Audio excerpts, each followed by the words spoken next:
Assalamualaikum sahabat Fokus Kisah. Semoga kalian dalam keadaan sehat walafiat. Terima kasih sudah klik video ini. Jangan lupa juga komen dari daerah mana kalian berasal. Yuk kita mulai kisah yang menguras perasaan ini. Di tengah dinginnya malam dan hiruk-pikuk kota yang tak peduli, seorang bayi mungil tergeletak di pinggir jalan, ditinggal oleh mereka yang seharusnya menjadi pelindung pertamanya. Namun, takdir menuliskan kisah berbeda, kisah cinta sejati dari seorang nenek renta yang bahkan tak punya apa-apa, selain kasih sayang yang tak terbatas. Malam itu seperti biasa, kota bergelut dalam hiruk-pikuknya. Kendaraan lalu lalang, suara klakson bersahutan, dan lampu-lampu jalan memantul di genangan air hujan yang turun sejak sore. Namun, di sudut jalan yang sepi, dekat tong sampah dan tumpukan kardus basah, terbaring sosok mungil yang bahkan tak mampu menangis kencang karena tubuhnya terlalu lemah. Ia hanyalah seorang bayi, belum genap 2 bulan usianya, dibalut selembar kain tipis lusuh, kulitnya pucat dan basah oleh hujan, bibirnya membiru. Matanya setengah terbuka, seolah masih berharap ada seseorang yang menyadari keberadaannya. Orang-orang berlalu begitu saja. Beberapa bahkan sempat menoleh karena mendengar suara tangis lirih, tapi segera berpaling, berpikir itu hanya suara kucing atau sesuatu yang sepele. Mereka terlalu sibuk, terlalu terbiasa melihat penderitaan, dan terlalu takut untuk terlibat dalam urusan yang mereka anggap rumit. Bayi itu tetap di sana, tergeletak seperti barang tak berharga. Padahal, ia bernyawa. Padahal, ia hanya ingin pelukan. Sementara itu, di langit, awan hitam menebal. Hujan turun lagi, kali ini lebih deras. Seolah alam pun menangis melihat kezaliman yang terjadi. Setiap tetes hujan yang jatuh ke wajah si bayi seakan menampar nurani dunia. Di sekitarnya, hanya suara air, desingan mobil, dan kadang suara tawa orang yang tak menyadari bahwa nyawa kecil tengah menanti ajal atau mukjizat. Dan mukjizat itu, ternyata sedang berjalan mendekat, pelan-pelan. Namanya Mbah Poniem. Umurnya sudah lebih dari 70 tahun. Tubuhnya bungkuk, langkahnya lambat, dan rambutnya penuh uban. Malam itu, ia baru pulang dari mengumpulkan daun jati kering untuk bahan bakar tungku di rumahnya. Di punggungnya tergantung karung kecil, dan di tangannya tergenggam lampu minyak kecil untuk menerangi jalan setapak yang gelap. Ia bukan siapa-siapa. Ia hanya seorang wanita tua yang hidup sendiri di gubuk reot di pinggir kampung, bertahan dari hidup dengan menjual keripik dan sayur rebus di pasar pagi. Tapi justru karena hidupnya sepi, ia peka terhadap suara yang bagi orang lain tak berarti. Malam itu, di tengah derasnya hujan dan kesunyian jalanan, telinganya menangkap suara yang berbeda. Koyo suara tangisan, gumamnya pelan, matanya menyipit, mencoba mengenali arah suara. Ia hentikan langkahnya. Jantungnya berdegup pelan namun gelisah. Opo kui kucing? Opo bayi? Tanyanya dalam hati. Ia melangkah pelan, mendekati arah suara itu, kakinya menapaki genangan tanpa alas, tapi ia tak peduli. Saat akhirnya ia melihat seonggok kain di pinggir trotoar, jantungnya serasa berhenti sejenak. Ia dekati perlahan. Tangannya yang gemetar menyibak kain itu, dan di baliknya, wajah mungil bayi tampak membiru. Allahu Akbar, lirihnya. Tak ada suara selain hujan dan detak paniknya. Ia segera mengangkat bayi itu ke pelukannya. Hangat tubuhnya ia berikan. Ia dekap erat. Sabar yo, le sabar. Embah nemokake kowe saiki, ojo nangis meneh. Air matanya bercampur dengan hujan yang membasahi pipinya. Bayi itu menggigil hebat. Tubuhnya sedingin batu, napasnya nyaris tak terdengar. Mbah Poniem tahu waktu sangat berharga. Ia tak mungkin tinggal diam. Tanpa berpikir panjang, ia selimuti bayi itu dengan sarung lusuh yang ia kenakan, dan memeluknya seerat yang ia bisa. Dalam kondisi lelah dan tua, ia berlari kecil, sekuat yang ia mampu, menembus hujan, menembus malam, demi membawa secercah nyawa kembali ke tempat yang lebih hangat. Sesampainya di rumah yang tak lebih dari sebuah bilik bambu dengan dinding bolong dan atap bocor, ia segera menyalakan api tungku. Ia panaskan air, menghangatkan tubuh si bayi dengan handuk tua yang selalu ia gunakan untuk dirinya sendiri. Ia letakkan bayi itu di atas pangkuannya di depan tungku sambil membisikkan doa. Gusti Allah, nyuwun tulung, bayi iki ojo mati. Tulungi aku, Gusti. Suaranya serak, doanya terurai bersama air mata yang terus menetes tanpa bisa ia tahan. Malam itu, ia tak tidur. Ia hanya duduk memeluk bayi itu, menyanyikan tembang lirih yang dulu sering ia nyanyikan untuk anak-anaknya yang kini entah di mana. Nina Bobo, anak ayu, ojo nangis, embah wes kene.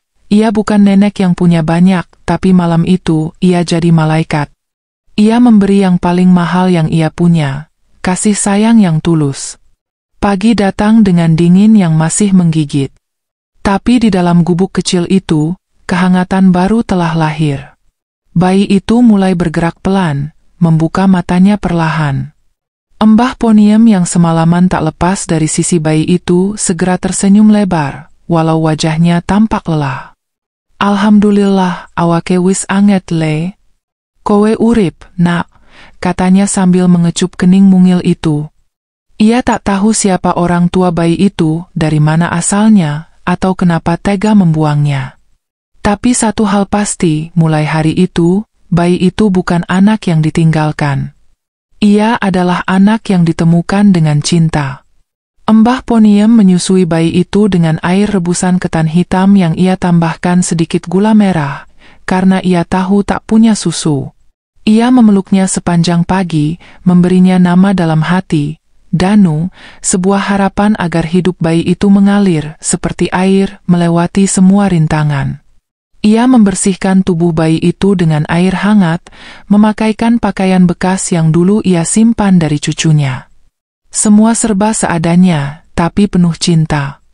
Tak ada mainan mahal, tak ada tempat tidur empuk, hanya tikar bambu dan pelukan nenek renta yang kini merasa hidupnya punya arti kembali. Kowe saiki anakku, yole. Embah ora duwe opo-opo, tapi embah duwe ati kanggo tresna kowe, bisiknya. Kabar bahwa Embah Poniem merawat bayi terlantar menyebar cepat di antara warga kampung.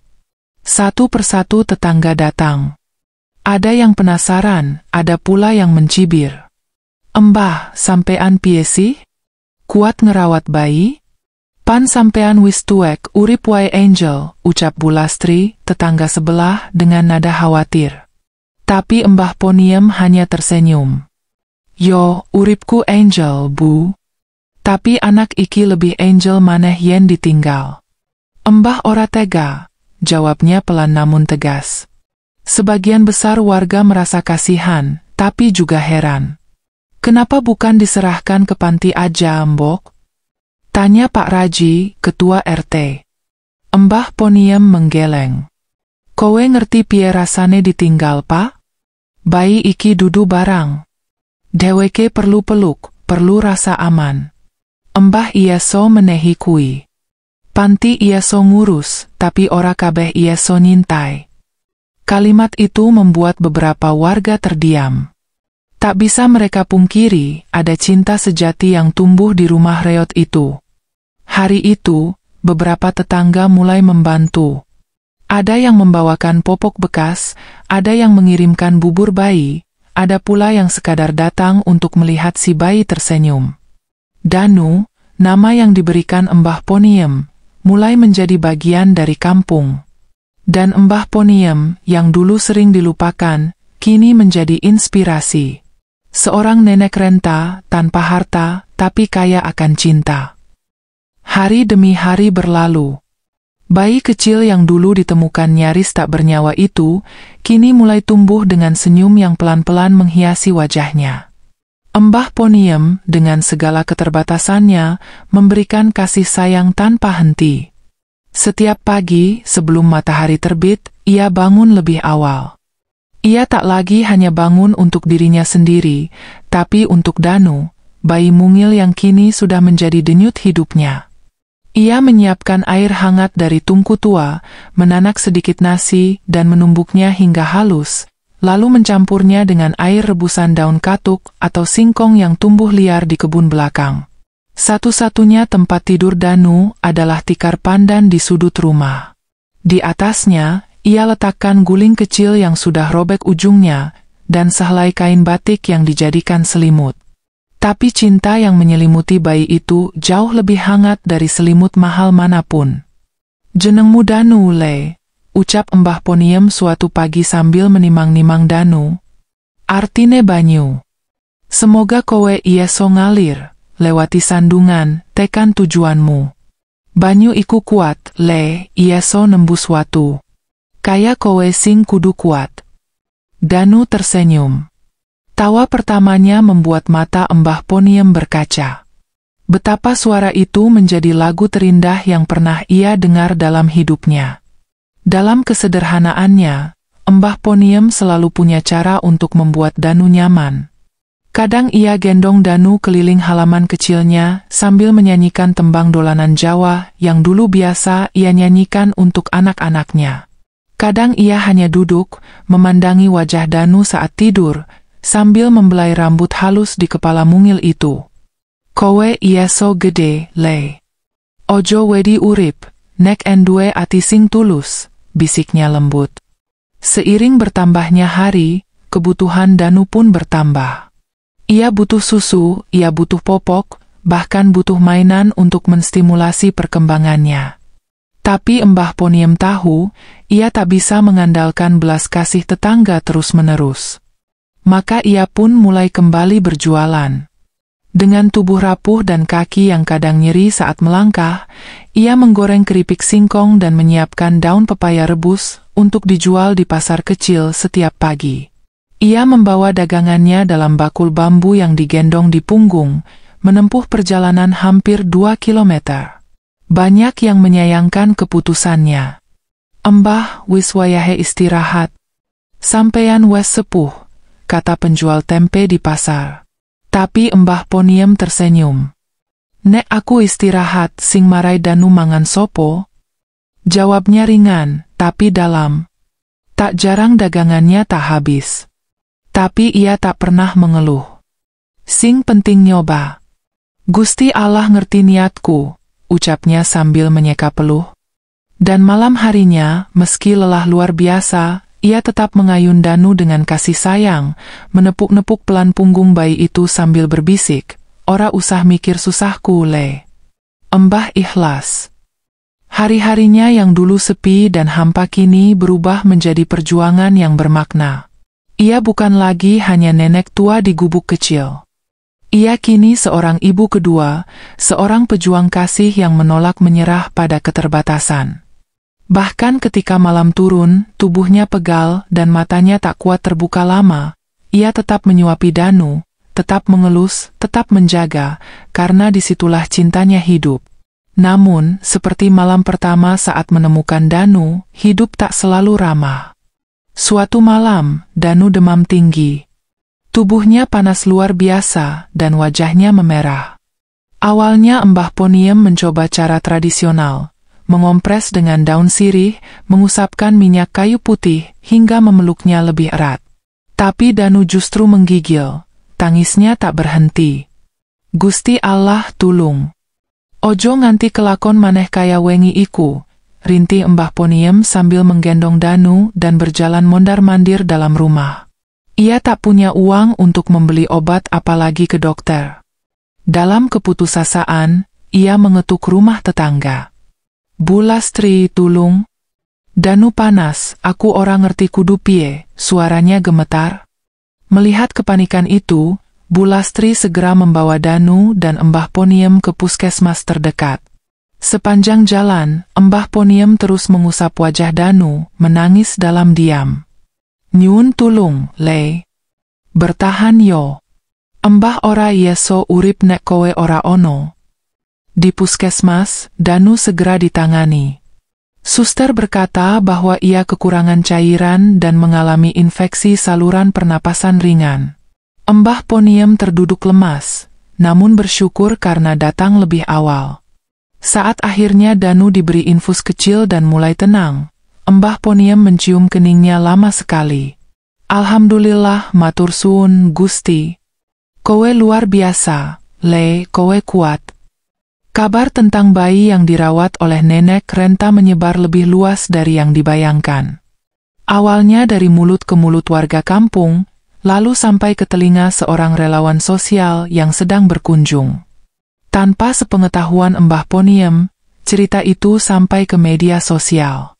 Foto gubuknya, wajahnya yang penuh keriput sedang memangku Danu, dan senyumnya yang hangat menyentuh banyak orang. Dalam beberapa hari, rumah kecil itu didatangi wartawan. Ada yang hanya ingin wawancara, ada yang membawa bantuan. Mbah Poniem tak terbiasa menjadi pusat perhatian. Ia tak mengerti kamera, tak paham kenapa ceritanya harus diberitakan. Aku mung nindakake apa sing kudu ditindakake. Anak iki ketemu aku, yo aku kudu rawat. Ora usah dirungoke dunia. Cukup Gusti Allah ngerti, ucapnya sederhana saat diwawancarai. Tapi justru kesederhanaan itulah yang membuat jutaan orang menangis. Sumbangan berdatangan. Ada yang mengirimkan susu bayi, popok, pakaian, bahkan uang tunai. Tapi Mbah Poniem hanya mengambil secukupnya. Sing penting cukup. Ora usah akeh-akeh. Aku ora pengin kakehan, pengin yeso barokah wae, ucapnya pada relawan. Ia tetap menanak nasi di tungku, tetap menumbuk singkong sendiri, dan tetap tidur di tikar yang sama. Ia hanya menginginkan satu hal, Danu sehat dan bahagia. Dengan bantuan dari banyak pihak, kini Danu bisa tumbuh lebih baik. Usianya memasuki tahun kedua. Giginya mulai tumbuh, langkah kecilnya mulai kokoh. Ia sudah bisa memanggil, Mbah, Mbah, dan setiap kali itu terjadi, Mbah Poniem menangis diam-diam. Ora sia-sia Mbah urip nganti saiki, ucapnya sambil menggendong Danu yang baru saja belajar berjalan. Tetangga-tetangga kini berubah. Mereka yang dulu mencibir, kini datang membawa mainan atau sekadar menemani Danu bermain. Anakmu lucu, Mbah, ucap Bu Lastri dengan senyum. Anakku pancen dudu saka rahimku, tapi saka panggilan atiku, jawab Mbah Poniem. Tak ada yang bisa menyangkal, cinta sejati tak butuh darah yang sama. Ia hanya butuh ketulusan. Kini, gubuk itu tak lagi sepi. Suara tawa Danu mengisi hari-hari. Senyumnya menerangi hati Mbah Poniem yang dulu hanya diisi sepi dan kenangan. Setiap pagi, mereka duduk di depan gubuk, menikmati matahari pagi sambil saling menatap. Tak perlu kata-kata. Tatapan itu cukup untuk berkata, aku mencintaimu. Dan di mata kecil Danu ada dunia baru, dunia yang tak ia mengerti tapi terasa begitu hangat. Dunia yang bernama pelukan Mbah.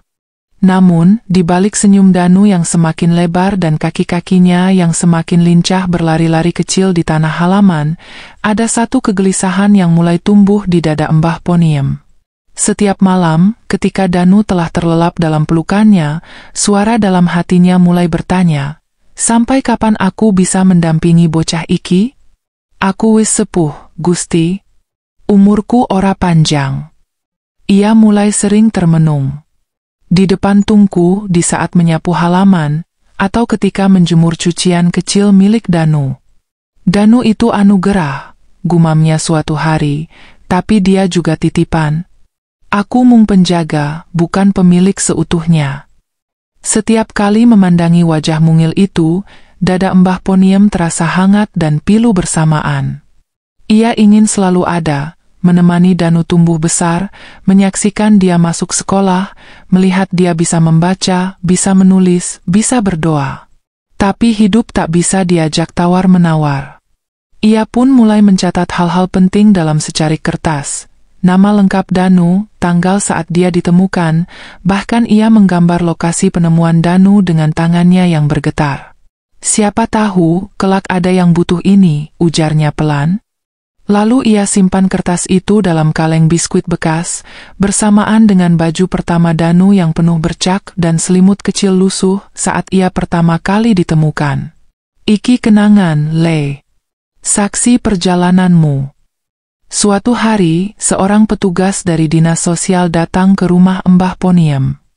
Lelaki muda berseragam itu mengetuk pintu pelan, sembari membawa map coklat dan raut wajah penuh empati. "Mbah, kami dapat laporan tentang Danu. Kami hanya ingin tahu kondisinya," ucapnya lembut. Mbah Poniem menyambut dengan tangan terbuka, namun wajahnya menyimpan kekhawatiran. Ia tahu, setiap kunjungan dari orang-orang berseragam itu seperti sinyal bahwa Danu bisa saja diambil. Ia mempersilakan petugas itu masuk, menyuguhkan air putih, dan mempersilakan duduk di bangku bambu yang mulai usang. "Bocah iku sehat, Mas. Aku ngurus kanti tulus. Mungkin ora mewah, tapi dia ora keluen, ora kelangan cinta," ucap Mbah Poniem sambil menatap mata petugas itu. Danu sedang tertidur siang dalam ayunan kain yang digantung di antara dua tiang rumah. Petugas itu terdiam sejenak, lalu mencatat sesuatu. "Kami mengerti, Mbah. Tapi kami juga punya tanggung jawab. Kami perlu memastikan masa depan Danu jelas." Kalimat itu seperti palu yang memukul dada Mbah Poniem. Matanya bergetar. Suaranya pelan tapi tegas. "Masa depan bukan soal siapa yang punya uang, Mas. Tapi siapa yang mau berjuang bareng-bareng." Petugas itu akhirnya pamit. Tapi sejak hari itu, Mbah Poniem mulai tidur tak nyenyak.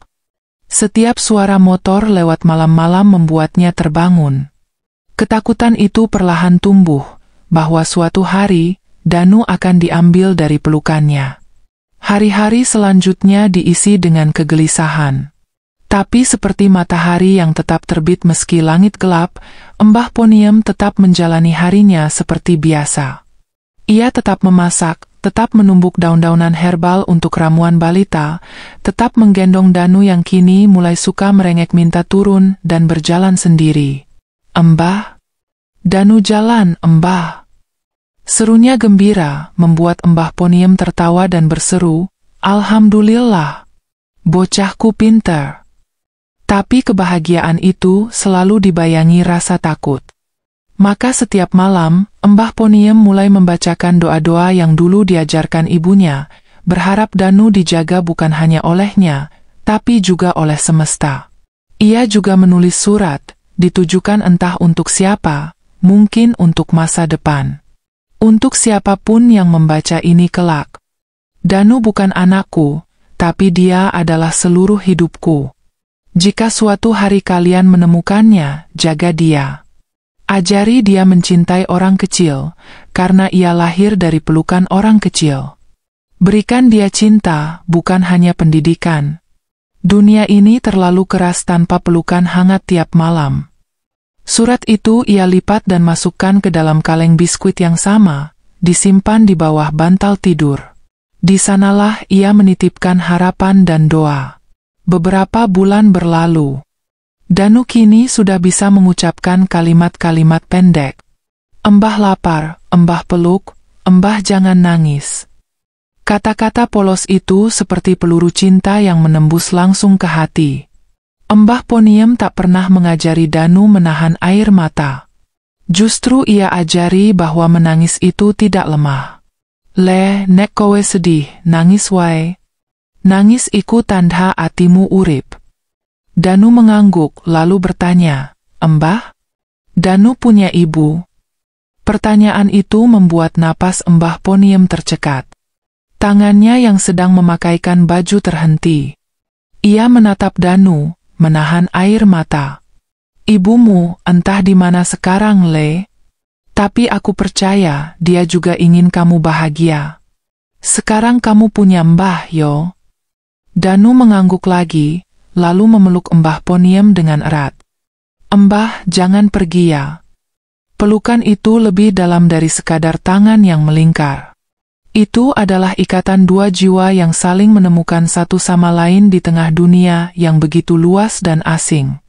Suatu pagi yang cerah, ketika angin mengibaskan tirai robek di jendela bambu, Mbah Poniem duduk di bangku kayu kecil sambil memangku Danu. Mereka menikmati pisang rebus dan teh panas. Tak ada yang mewah, tapi di sanalah letak kebahagiaan yang sejati. Tiba-tiba suara motor berhenti di depan rumah. 2 orang petugas berseragam turun, membawa map dan raut serius. Hati Mbah Poniem mencelos. Ia tahu saat itu akhirnya datang. "Maaf, Mbah. Kami datang membawa keputusan," ucap petugas itu perlahan. Danu yang belum mengerti apa-apa melambaikan tangan dan berkata, "Pak, main yuk." Petugas tersenyum sedih. "Kami tahu Mbah telah merawat Danu dengan sangat baik. Tapi kami juga harus mempertimbangkan haknya sebagai anak negara." Air mata jatuh perlahan dari pipi Mbah Poniem. Tangannya menggenggam tangan kecil Danu erat-erat. "Bocah iki dudu tanggung jawab negara saja, Mas. Dia tanggung jawab ati. Aku ora bakal nglawan hukum. Tapi tak titip, jangan pisahkan dia dari cinta. Jangan biarkan dia tumbuh tanpa peluk." Petugas itu diam. Mereka berunding. Akhirnya, mereka berkata, "Kami akan mencoba mengurus agar Danu tetap bersama Mbah. Tapi Mbah perlu jadi wali resmi. Kami bantu prosesnya." Mbah Poniem menangis. Tapi kali ini bukan karena takut, melainkan karena harapan baru mulai menyala. Hari-hari berikutnya menjadi perjuangan baru bagi Mbah Poniem. Proses pengurusan menjadi wali sah bagi Danu bukan perkara mudah. Ia harus bolak-balik ke kantor kelurahan, membuat surat pernyataan, minta tanda tangan RT RW, dan ke dinas sosial. Di usianya yang telah renta, berjalan jauh saja sudah menyakitkan. Tapi demi Danu, ia rela menahan nyeri di persendian, bahkan saat napasnya tersengal saat menanjaki tangga kantor kecamatan, ia tetap melangkah. Di tengah perjalanan mengurus dokumen itu, ia sering dihina, dicibir. "Nenek kayak kamu, ngapain repot-repot urus anak? Nanti juga nggak lama," kata salah satu petugas yang tak sadar luka ucapannya. Tapi Mbah Poniem tak menjawab. Ia hanya tersenyum tipis dan membenarkan kerudung lusuhnya. Dalam hatinya ia berkata, "Panjenengan ora ngerti rasa sayangku. Aku ora butuh panjang umur, tapi cukup umur untuk bikin bocah iki ngerti rasane dipeluk saben bengi." Setiap kali pulang dari urusan administrasi, tubuhnya lunglai. Tapi suara tawa Danu menyambutnya di depan pintu, membuat segalanya terasa ringan. "Mbah?" Danu bikin gambar Mbah. Serunya sembari memperlihatkan kertas penuh coretan. Gambar itu sangat sederhana, bulat seperti telur, dengan 2 titik dan senyum lebar. Tapi bagi Mbah Poniem, itu adalah lukisan cinta paling sempurna. Ia peluk Danu sambil berbisik, "Matur suwun le, iki semangat Mbah." Waktu terus berjalan, dan rasa takut perlahan berganti jadi semangat. Mbah Poniem akhirnya resmi ditetapkan sebagai wali sah Danu. Hari itu, ia pulang dengan surat resmi di tangan, diselimuti rasa syukur yang luar biasa. Ia peluk Danu erat-erat, air matanya menetes ke ubun-ubun bocah itu. "Mulai saiki, Mbah sah nglindungi kowe le," ucapnya lirih. Meski rumah mereka tetap reot, atapnya masih bocor bila hujan deras, dan lampunya hanya bohlam kuning kecil yang tergantung miring, tapi kini rumah itu dipenuhi cahaya harapan.